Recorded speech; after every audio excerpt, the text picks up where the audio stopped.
Yes, please.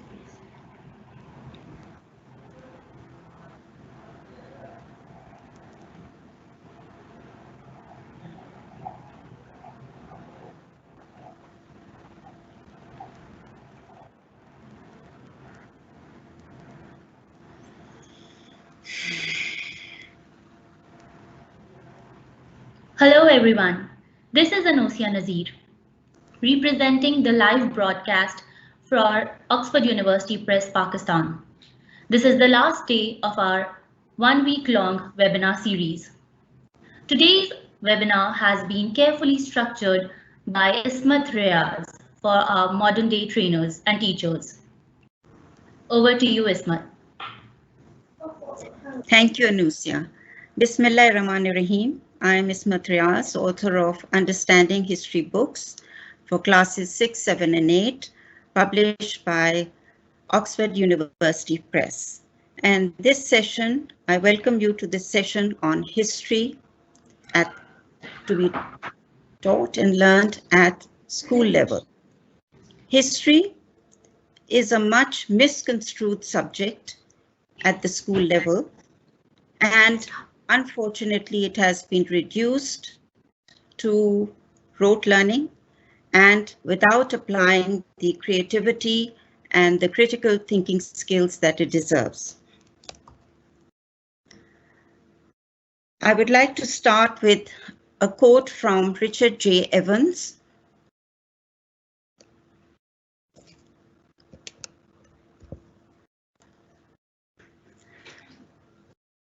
who is Professor Emeritus of History at Cambridge University.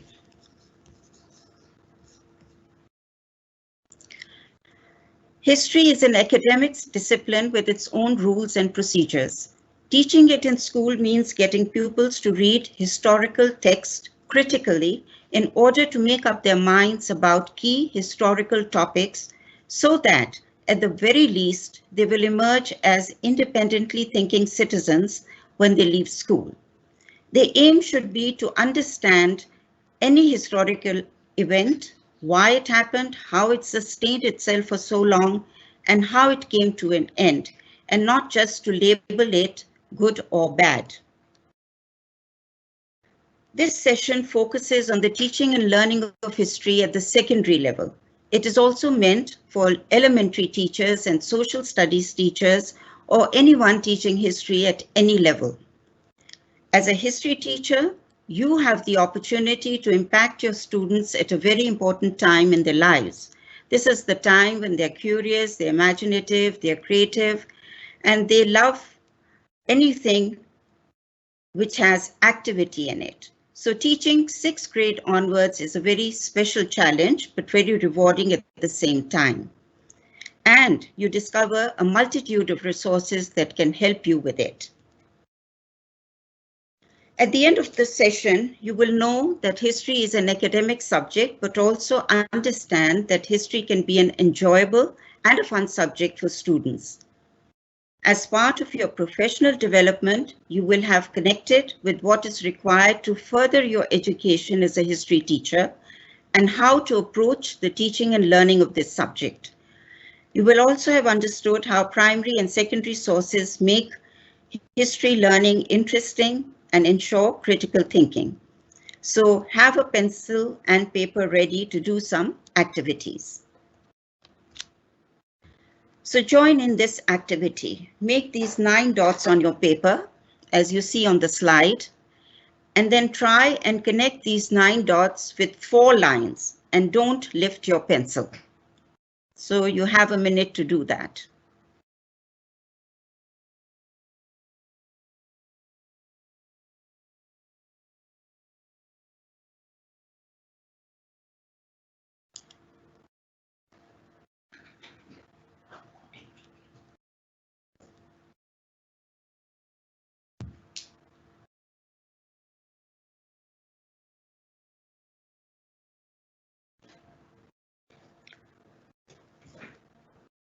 All right.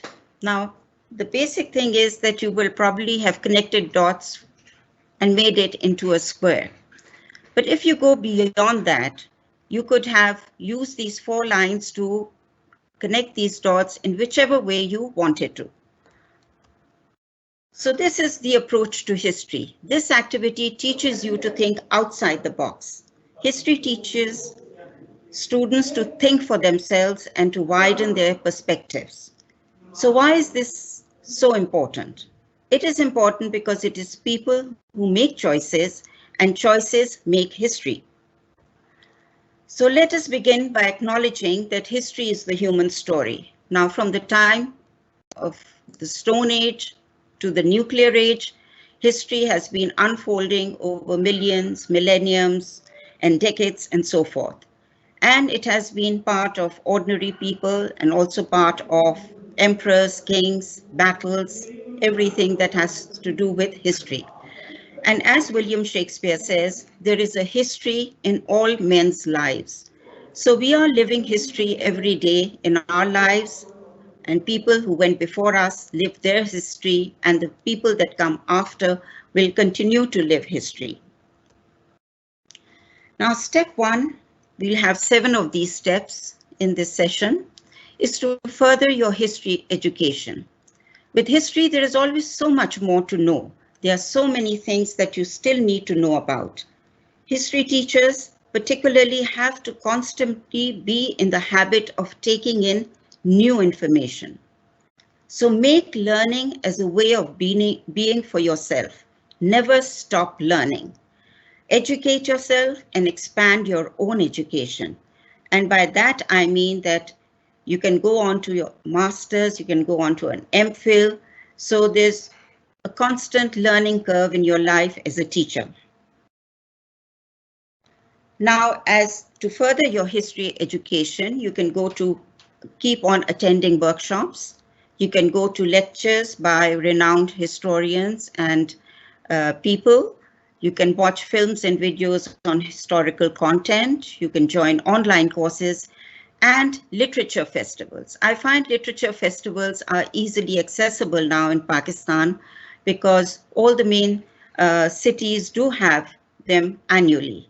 So there is the Karachi Literature Festival, which has been there for quite some time and organized by Oxford University Press, and Lahore Literature Festival, Islamabad Literature Festival. Now there's one in Faisalabad too, and probably one will come to Multan too.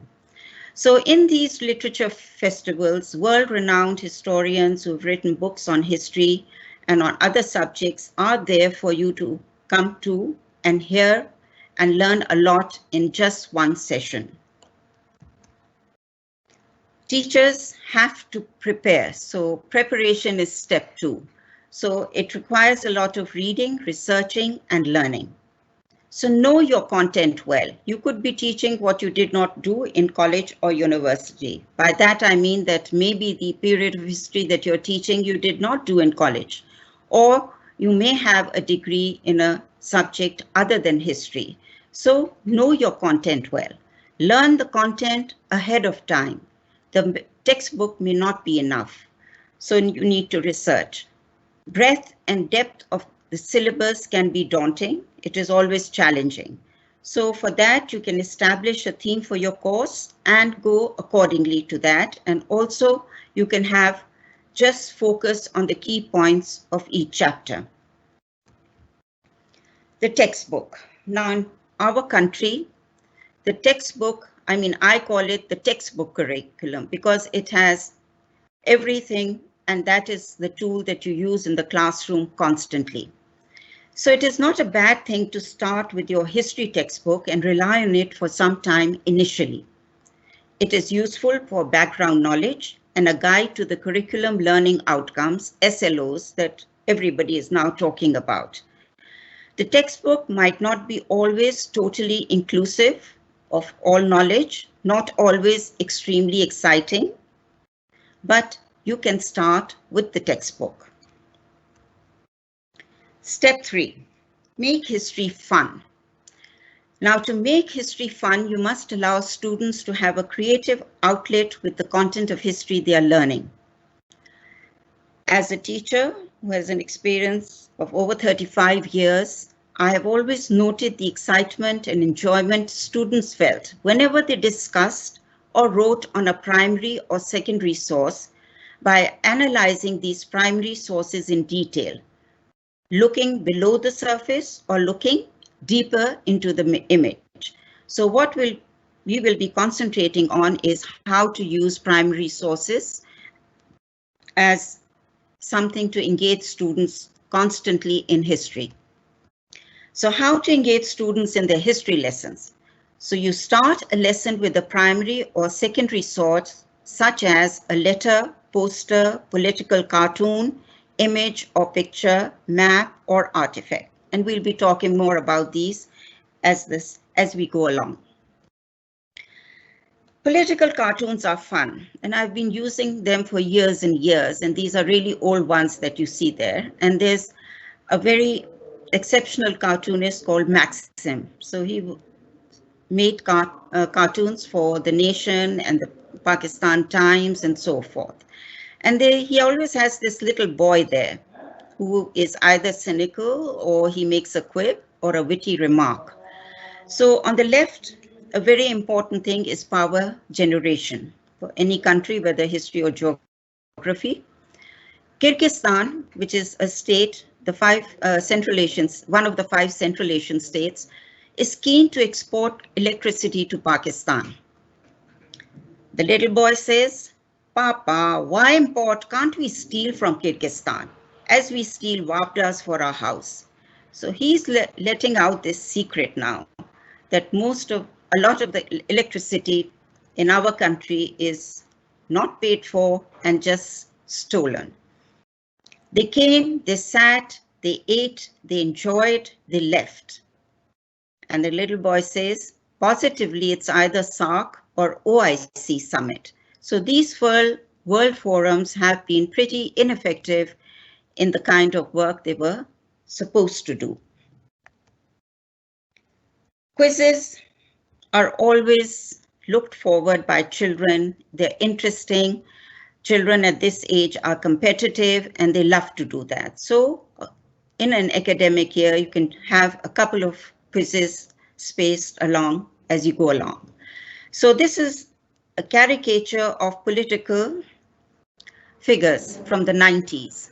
And at that time, in the middle, you see with the dark glasses is Sardar Farooq Lagari, who was the president, and his prime minister was Benazir Bhutto. Now, my quiz is always let's play bingo. So you name these 8 political people from Pakistan's history in the 90s. The first one who gets them all right says bingo. But since we are online and you have a paper and pencil, I would like you to at least identify 4 of them because I'm sure you're in a younger group and not really familiar with them as yet. So just write bingo if you've done 4.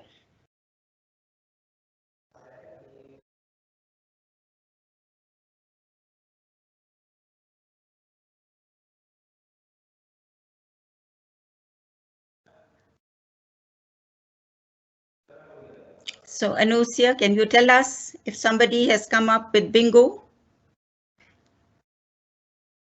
I'm afraid as per yes. Okay.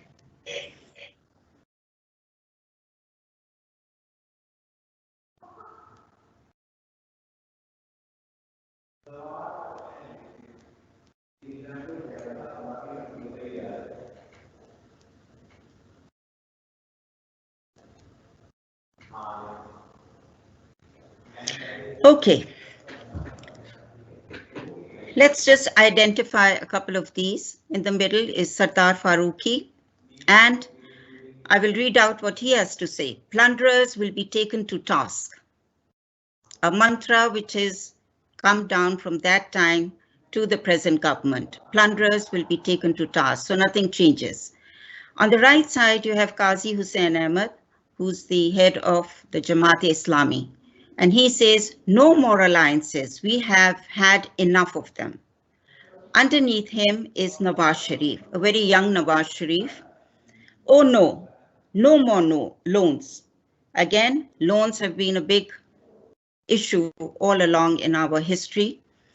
And underneath Sardar Lagari is Etazaz Ehsan, and he's also been in the Pakistan People's Party since the beginning. And he says, this time I will do better. So maybe in the previous government, he was not as effective as he wanted to be. On the right side, I think, is Zardari Saab. So non-stop from court to cabinet. So he became the president of Pakistan and still was facing court cases. And on the left is Haneem Rame, another very stalwart of the Pakistan People's Party. And he says dissolution is constitutional. That is that you can dissolve the assembly and it is part of our constitution. And above him is Maulana Kausar Niazi. And he says no more Wazir Namas. Step 4, incorporate literacy. Sorry to interrupt you, but there are a lot of bingos right now. So I guess there was an internet issue. So most of the people have answered with bingo. Then there are 5 identified by Atika Mazhar. Then Savela Khwaja has mentioned bingo. Maria Imdad has mentioned bingo. Then someone anonymous has said Nasrullah Khan and Wasim Sajjad, I believe. And then someone has figured out, I guess, 3 people. So the Mishal is that, and she has mentioned 3 people and then wrote bingo. Okay, that's excellent. All right, now history is about incorporating literacy skills, and you cannot do history without close reading of the text and be able to annotate and paraphrase and summarize. So reading. And the next step is writing. You have to write out answers in history. And among all the subjects at school level, history requires the most reading and the most writing. So annotating and paraphrasing sources strategy requires students to underline keywords, write margin notes, summarize main ideas as they read a primary or secondary source. And this helps develop critical thinking skills, which is reasoning, analysis, and also evaluation, and using them in answering their questions. So annotating is very simple. If you have a primary source like a letter, you will read through it closely, underline the main ideas, underline keywords, make margin notes of what is being inferred in that letter and so forth, so that you really have an in-depth view of what is being said in that letter. Now, let's look at this primary source. This is Mirza Ghalib writing on the destruction of Delhi in 1857 when the War of Independence took place. Now, just to give you an example, where the slashes are, this is where you take a pause. Now, you can also do a reading exercise to engage students in history. And of course, this little paragraph will tell you what the poet went through when Delhi was devastated and taken over by the British. मुबालगा ना जानना, अमीर गरीब सब निकल गए, जो रह गए थे वो निकाले गए, जागीरदार, पेंशनदार, दौलतमंद, अहले उर्फा, कोई भी नहीं है, मुफस्सल हाल लिखता हुए डरता हूँ, मुलाजिमाने किला पर शिद्दत है, और बाज पुश और दारोगीर में मुब्तला हैं, मैं गरीब शायर 10-10 बरस से तारीख लिखने और शेर की इस्लाह देने पर मुतालिक हूँ, ख्वाही उसको नौकरी समझो, ख्वाही मजदूरी जानो। इस फितना व आशोब में किसी मसलहत में मैंने दखल नहीं दिया, सिर्फ आशार की खिदमत बजा लाता रहा और नजर अपनी बेगुनाही पर शहर से बाहर निकल नहीं गया। कर्ज के अपने मकान में बैठा हूँ, दरवाजे से बाहर निकल नहीं सकता। सवार होना और कहीं जाना तो बहुत बड़ी बात है, रहा ये कि कोई मेरे पास आवे, शहर में है कौन जो आवे। क्यों मैं दिल्ली की वीरानी से खुश ना हूँ, जब अहले शहर ही ना रहे तो शहर को लेकर क्या चूल्हे में डालूं।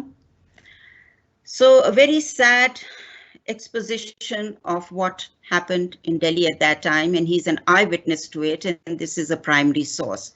So you can bring these things into the classroom and discuss them and go deeper into the meanings and underline the key words and so forth.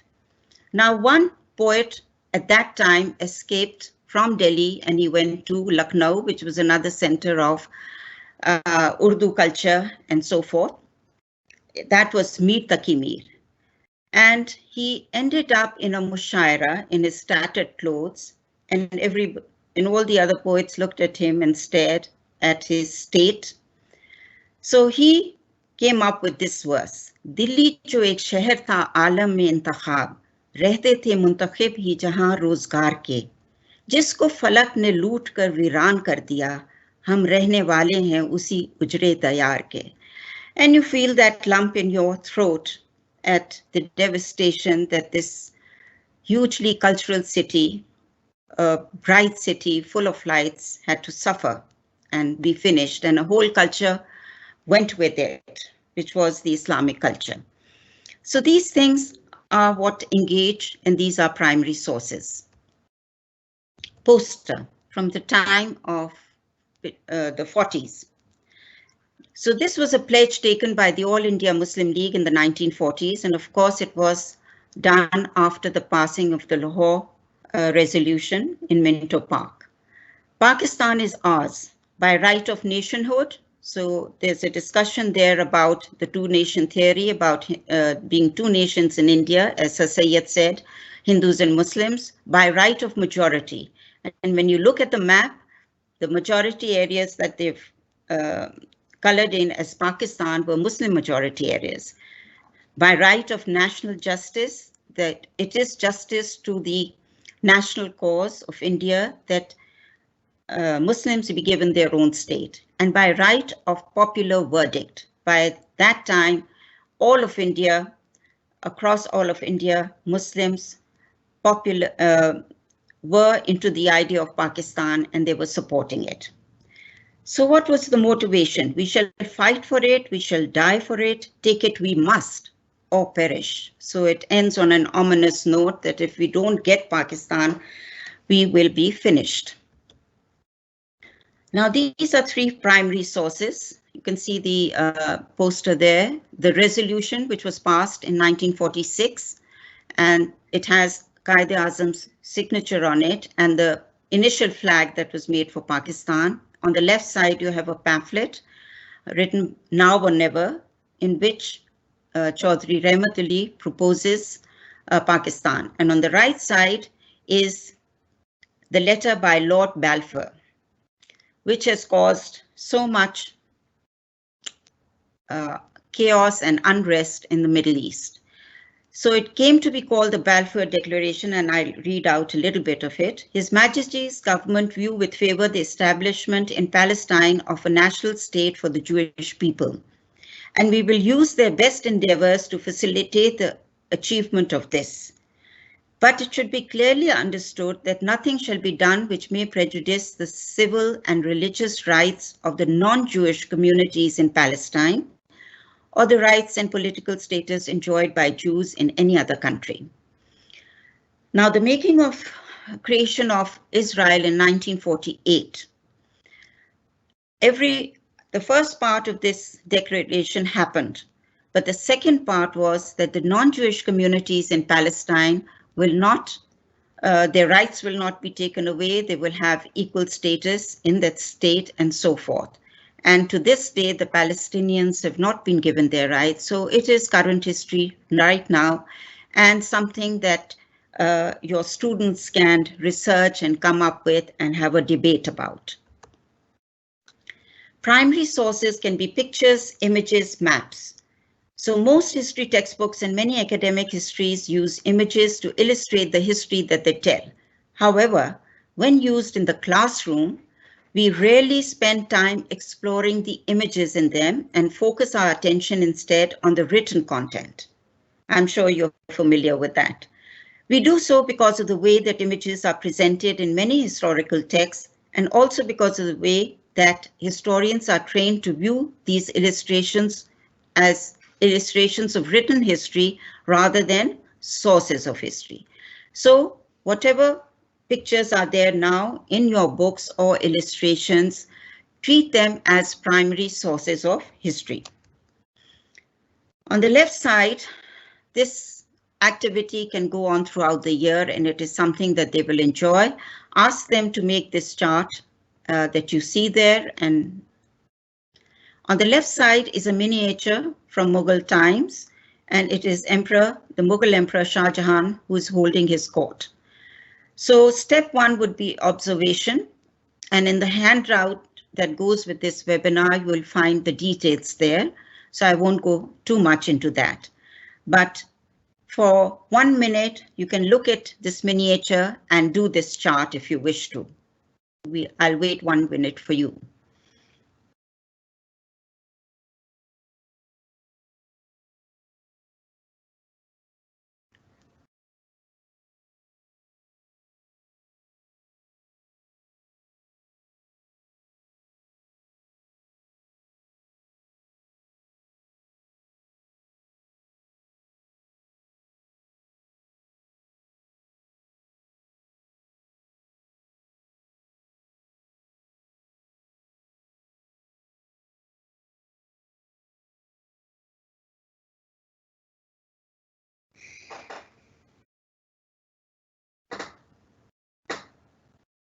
Right, let's continue. Historical architecture from whichever period of history always has a story to tell. So these are stories that you tell your students in class, or you can take them out on a trip to see this monument and then talk about it. So the history of the Minar-e-Pakistan, obviously it was made exactly at the spot where the Lahore Resolution was passed in 1940 in Minto Park. And you have this opening petals of a flower, so a kind of inference of a country that is coming into being and will bloom. And the story of the Muslim League is told in 4 platforms. So the first platform from rough stone to chiseled stones. So the first platform is of uncut stones from Taxila. The second one is of hammered stone, and the third of chiseled stone to show the progression of the Muslim League. And finally, the white polished marble is the 4th platform, which is when Muslim League succeeded in gaining Pakistan for us. On the right side is an interesting monument. It is the Buland Darwaza of Fatehpur Sikri. It was the new capital that the Mughal Emperor Akbar built, but later abandoned and went back to Agra. Now this is the highest gateway in the world, and it is made of red sandstone. It has used black and white marble for decorations, and of course you can see the calligraphy from the Quran and verses from the Quran on it. And of course, as you go on, the whole story of the conquest of Gujarat and Khandesh, when the Mughal which Akbar conquered, and this darwaza was made. And obviously it is such a towering presence that it dwarfs everything in its vicinity and shows the power and the height of the Mughal Empire. Step 5 is flip the coin. I always tell my students that look at a coin. Each side of the coin is different to the other. So make history not about one perspective, but many. Students must ask questions and analyze the different perspectives offered to them.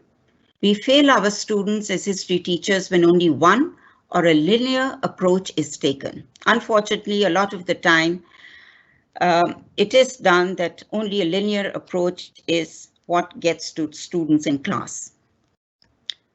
So I'll give you 3 perspectives from 3 historians about how they assess Mohammed of Ghaznavi. And you know that he came to India. He was the first person who came to conquer India. He came 17 times, but went back. The first one says he did nothing but destroy palaces and temples and take away the riches of India. I think the second part is the correct one. He did not destroy palaces and temples. He would only break the idol and take all the riches from inside it.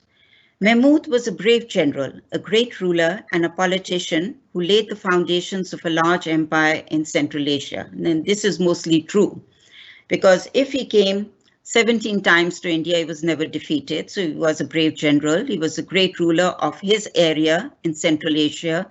And he made his capital, Ghazni, into a beautiful city. He was an idol breaker and his aim was to spread Islam. Now, I leave that perspective to you if you want to debate on that. Another primary source from later in history, the perspective of the Indians who were then ruled by the British would always be different to the perspective of the rulers who were the British.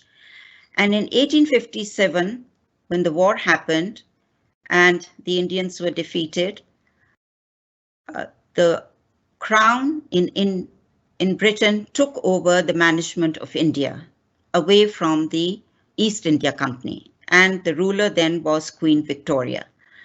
So she gave a proclamation in 1858 and said that whatever happens now under her rule, she will ensure that the feelings and emotions will not be hurt, the religious feelings and cultural differences will not be taken into account by the government and so forth. Hazrat Mahal was the wife of the last ruler of the state of Awadh. And she gave a very spirited reply to this proclamation, and you can read the whole of it on the internet. So she says in the proclamation, it is written that all contracts and agreements entered into by the company, which is the East India Company, will be accepted by the Queen. Let the people carefully observe this artifice. So she says, don't let them fool you. The company has seized on the whole of Hindustan, and if this arrangement be accepted, what is there new in it? So we are going to be again subjects of the British, and our freedom is gone. Step 6A, make history relevant. So all the time when you're going through your history course, make connections from the text to what is happening right now in the world. Incorporate relevant current events. Today, historians across the world are discovering lessons from the previous pandemics and how the past has shaped 2020. This momentous year should change our understanding of the past. So if students feel that the past is not relevant, it is very much relevant. And if you go back 100 years to 1918, the Spanish flu was the pandemic at that time. 50 million deaths worldwide, 675,000 deaths in the US. And in today's pandemic right now, the most deaths are occurring again in the US. At the bottom, you see nurses or volunteers sitting at a table and doing some work, and all of them have masks on. And then you see this little couple walking down in the little inset picture, you see a couple walking down the street and both of them have masks on. So my advice to you is keep your masks on during this pandemic. Step 6B, relate content to present history. Now, 500 years ago, Mohammed II, the Ottoman Sultan, conquered Constantinople in 1453. And obviously, Constantinople was the capital of the Eastern Roman Empire and of the Catholic Church. And obviously, it was a Christian empire. So he gave a farman to the Franciscan monks. And the farman says, no one shall disturb or give harm to these people and their churches. They shall live in peace in my state. No one from my empire, notables, viziers, clerks, or my maids shall break their honor and give any harm to them. No one shall insult, put in danger, or attack their lives, properties, and churches of these people. Also, these people have the same rights as others in my state. Now, again, today, in today's Pakistan, a lot is being done to give rights to minorities. But if you look at Quaid-e-Azam's presidential address to the Constituent Assembly of Pakistan in 1947, he says, you're free to go to your temples, you're free to go to your mosques, or to any other places of worship in this state of Pakistan. You may belong to any religion, caste, or creed. That has nothing to do with the business of the state. And that is exactly what Mohammed II's Farman was about, religious tolerance in an Islamic state. And in 1971, United Nations translated this Farman into all the languages of the countries of the world as the best document on religious tolerance. Now let's just this one little writing activity to get you into the mood of what it means to read and write in history. So I picked up this topic, which will be familiar to all of us because we have lived through this history. So the question is, how successful relations of India and Pakistan have been since 1947? Now, when students need to be able to answer this question, they need to process ideas, they need to connect different events and look at the causes and effects in pattern.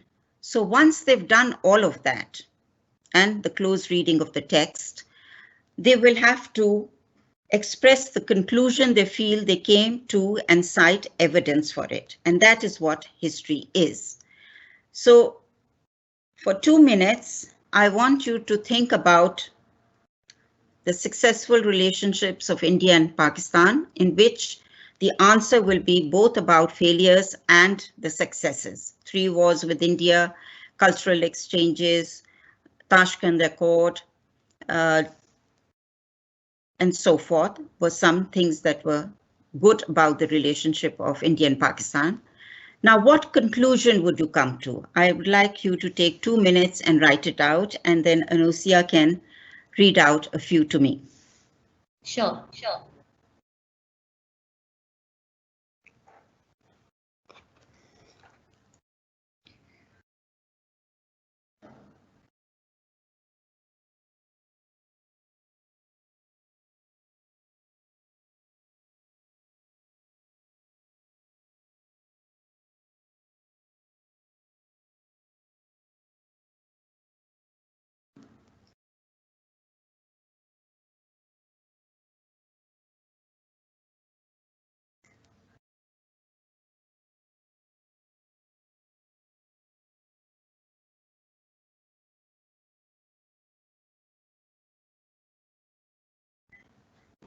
I believe people are typing it, so let's wait for a while.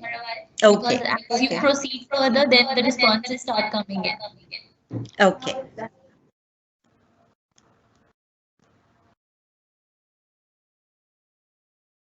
Well, actually, I'd like them to finish because I would like to show them 3 different conclusions that my students gave to this question. And then compare it to their own.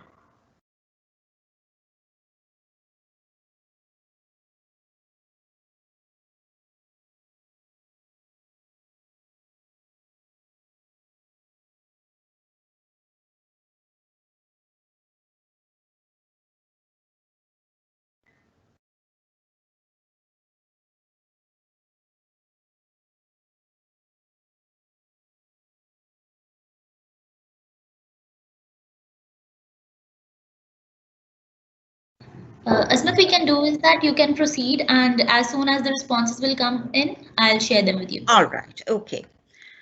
Now, I was so happy to see that my students wrote the answer. I mean, it's just a page and a half of an A4 page, the answer. But so one student said, on the whole, relations between the countries have been difficult, but not impossible, as some compensations have been made by both sides.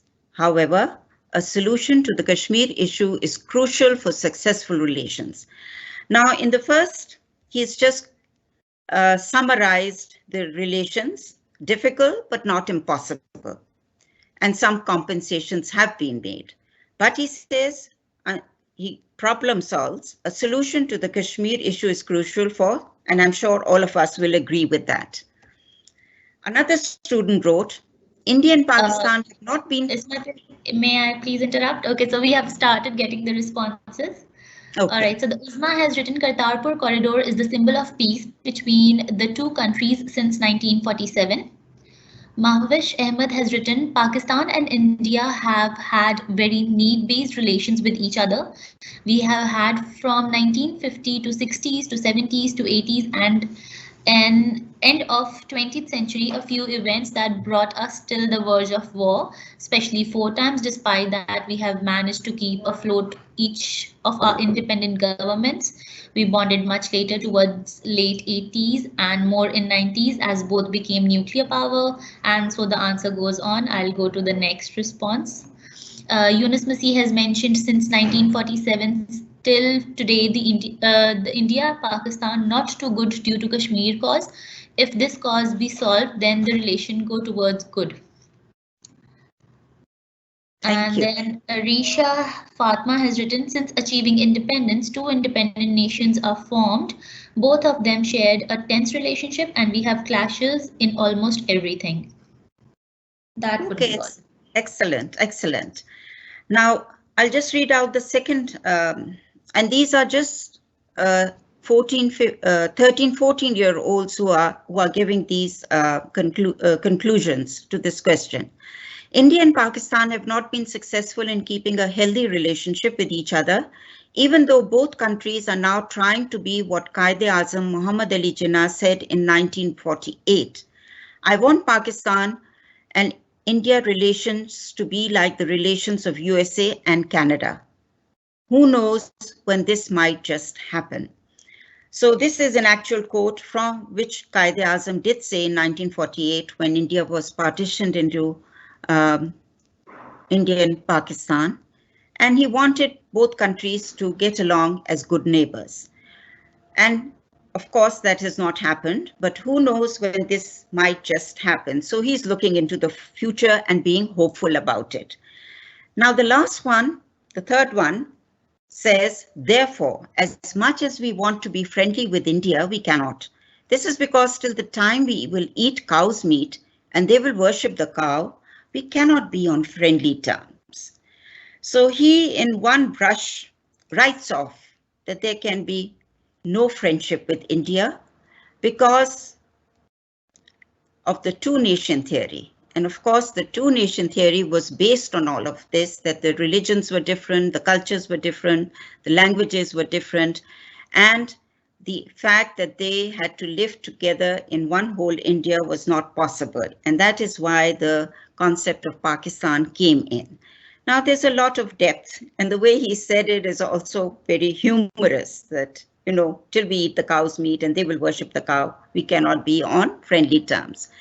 So right up to now, history is very interesting and engaging if middle school students are made to think, analyze, look at different perspectives of history, use those in their answers, look beneath the surface, look for inferences, and so forth. And I'm sure with all the pictures and the cartoons and the letters and the posters, they will certainly be engaged to learning history. Although at the beginning of the year, they are extremely unhappy that, you know, I'm not that into history. It's always about the past. Now, the last step, again, for teachers, don't reinvent the wheel. Now, what you need to do is, from my experience, is to comprehend whatever you have in hand, which is your textbook, your curriculum, guidelines, your standard learning outcomes, etc. Comprehend it, engage with it, collecting lessons over time, tweak them and try them out next year, switch them up, always changing to do things better. Incorporate more stories and voices as you go along. Use and adapting to new information and research what your students are into that year. Because at the end of the year, the work of the teacher does not finish, unfortunately. I will come to understanding history books, which I have written for classes 6, 7, and 8. Now, having been a teacher over this time, a long period of time, and having taught history from different textbooks, I included everything that a teacher might use in her classroom without too much effort being done by the teacher themselves. So there are a variety of learning resources, primary sources, pictures, maps, which are key to comprehension of historical content in these books. Students gain an understanding of historical skills and concepts as they go along. All of these are in the books, and examine different interpretations of historical events. And that is what history is. There is a focus on cultural, social, and political aspects of history, whose relevance to our present day life is important and connects us to our identity. And finally, the content in these books is objective and not biased in any way. Now we hear that there is a new curriculum being coming in next year for classes 6, 7 in history called the Single National Curriculum. And so far they've put up a zero draft on the Ministry of Education website. And when you compare understanding history books to what they now want in history books for these classes, you'll find that 80% of that content is already in understanding history. Thank you all very much.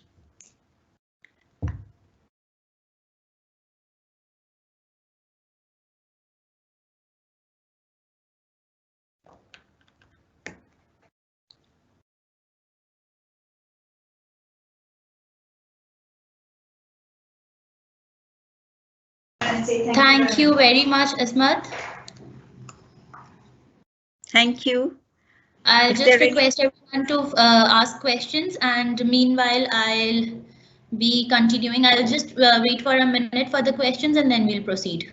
Okay, all right.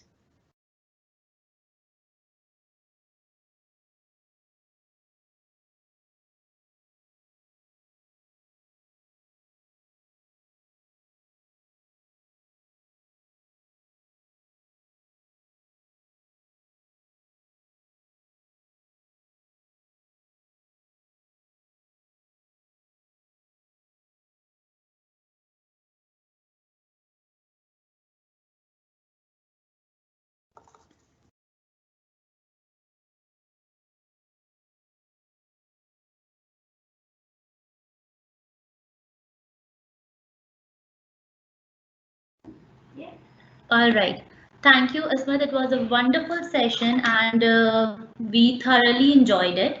But before we go to the question and answer session, I'd like to apologize for not introducing you properly, which I completely skipped because I was so overwhelmed with the session, and I hope you will accept my apologies. And meanwhile, the people are suggesting questions or comments. I'd like to read her profile for our audience. So Ismat is an educationist with nearly 43 years of teaching experience in education sector. She has a master's degree in curriculum development, pedagogy and student assessment from the University of London's prestigious Institute of Education. She was commissioned by Oxford University Press Oxford University Press to write textbooks and accompanying teacher's guide on Pakistan studies, history under Pakistan's national curriculum for grades 6, 7 and 8, titled Understanding History. These books have been widely adopted by schools for their objective content spanning world, Islamic and subcontinental history, comprehensive English, and innovative learning material. In 2014, Ismat Riaz was invited by the UK education journal Improving Schools to be on its board. She reviews journal articles and has consistently written articles on education. For Dawn newspaper, she has been a panelist on history and education for the Karachi Literature Festival. Her work for the last few years has concentrated on curriculum development, extensive teacher training and consultancy for Pakistan's education policy and practice. She is also involved as a volunteer in improving standards in charity and no-fee schools for underprivileged children. She is the recipient of the Anita Ghulam Ali Award 2013 for Best Practices in Teaching. And now shall we start with the question and answer session? Thank you, Nusa. All right. So the first question which we have for you is that could you suggest some activities for 6 to 8 class students precisely only for this grade? Precisely for these classes. Well, all the activities that I've made you go through the session are there for you to use. And of course, it's always a good thing to take the children out of the classrooms and go to see Badshahi Mosque or Shalimar Gardens. So these are activities, and of course, you can have a debate. Another activity is a debate in class. Was Akbar a better king than Aurangzeb? Things like that. Or you can talk about and have a project for one area of history that you're studying.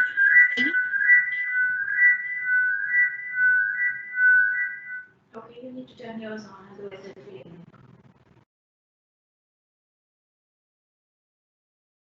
She's not speaking with. I'll do that. All right.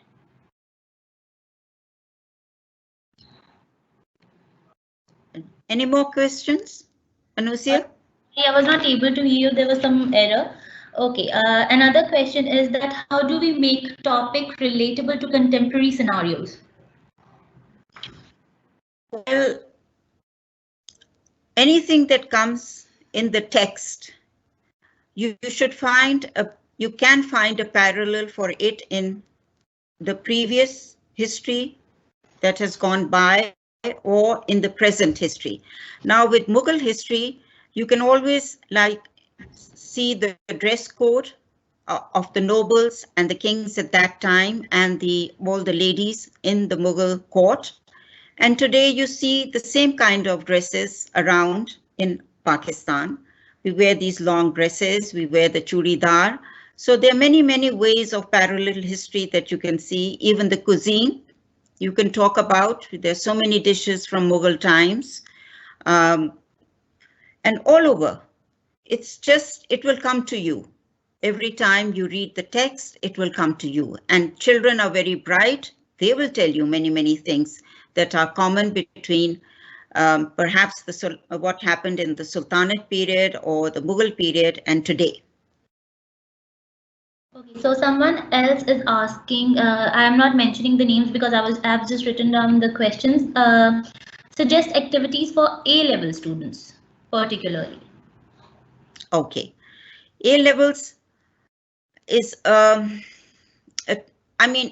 it's the same thing. You have to incorporate literacy skills and you have to give them activities in which they will debate, cite evidence for what they are commenting on, etc. So it is more writing and reading activity for A-level students.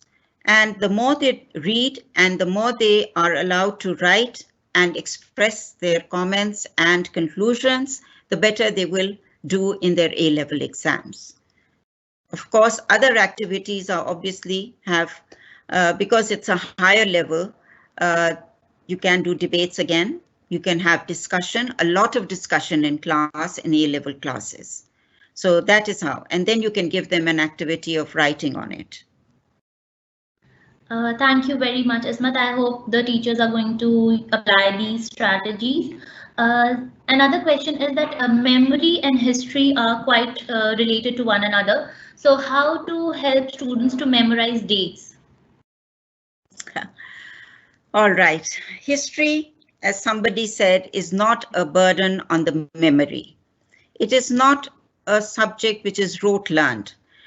And it's in one chapter, maybe 3 dates are important and easily you can learn them. It's not that you learn each and every date. So it is, history is divided into decades, into millenniums and so forth. So what happened between in the 1900s. So the whole century is taken as one whole. And of course, you can say in 1914, there was the First World War. So that's an important date.